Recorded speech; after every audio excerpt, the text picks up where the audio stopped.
Лето в филармонии, ну, в первую очередь это предотпускная пора, когда уже хочется уехать на отдых куда-то. Но, тем не менее, работа летом, она как-то, скорее всего, из-за погоды, она становится легче. Я думаю, что будут новые какие-то премьеры, новые концерты, море хороших, положительных эмоций. Ну и, надеюсь, погода поможет, чтобы все это воплотить. Занимаемся каждый день в режиме, в рабочем режиме, проходим, повторяем произведения, берем какие-то новые произведения в программу. Но провалов, дай бог, пока таких впечатляющих не было, то есть, я надеюсь, их не будет. А достижение, наверное, это выход все-таки к коллективу, который для меня был всегда авторитетным хором Удмуртии.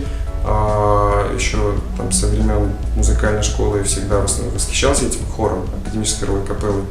И, наверное, вот с сентября, когда мне позволили выйти именно перед хором и руководить им, вот, это, наверное, самое такое было важное достижение в моей жизни, шаг вперед.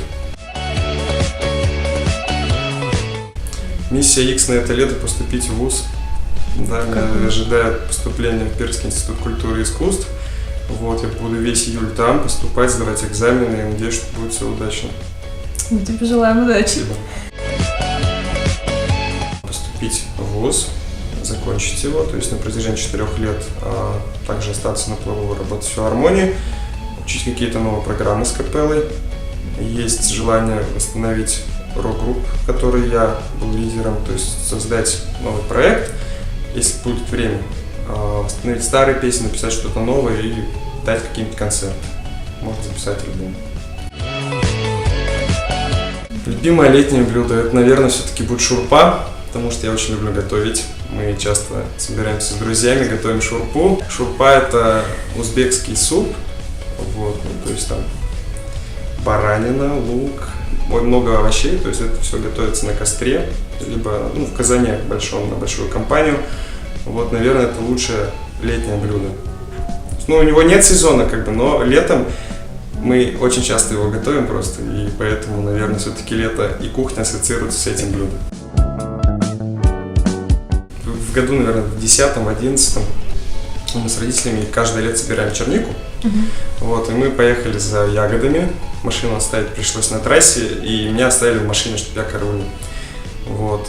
И каким-то образом я случайно закрыл ключи в машине. Ну, то есть машина закрылась, ключи остались в машине, родители приходят в обед с полными ведрами черники. И мне пришлось спать под машиной, потому что было солнечно, жарко, я спал под машиной, значит, вылезаю из-под машины, они в шоке, не понимают, что происходит. Я весь в муравьях, весь искусанный. Вот, ну, долго меня кричали, а до дома 10 километров было. В итоге там как-то нашли попутку, доехали, забрали вторые ключи, но, в общем, ситуацию решили. Наверное, мое идеальное лето, я его представляю себе таким, что я буду каждый день в пути. Я очень люблю ездить за рулем и смотреть все города, допустим, проехать всю Россию, так скажем. Каждый день в пути какие-то новые города, гостиницы, площади, прогулки и так далее. То есть вот это, наверное, было самый классный вариант. Набраться сил, отдохнуть, увидеть какие-то новые места. То есть набраться не только там сил, что ли, но и в духовном плане новых эмоций получить.